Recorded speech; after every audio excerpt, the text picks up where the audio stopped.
This is just a short clip to show you how I installed my internet antenna. As you can see, I've actually spray painted it black to fit in with the van a little bit better. But essentially, it's installed with two self-tapping screws using 2.5mm drill holes. I put links below for the kit that I used to do the installation. Here you can see the self-tapping screws installed, holding the aerial tight to the bodywork.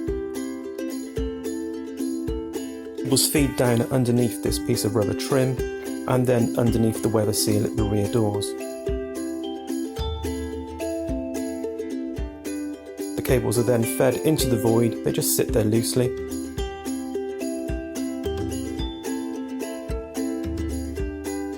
And then pulled back down into the vehicle on the far side where they go into my MiFi device, which as you can see is plugged into a small 5V USB power supply.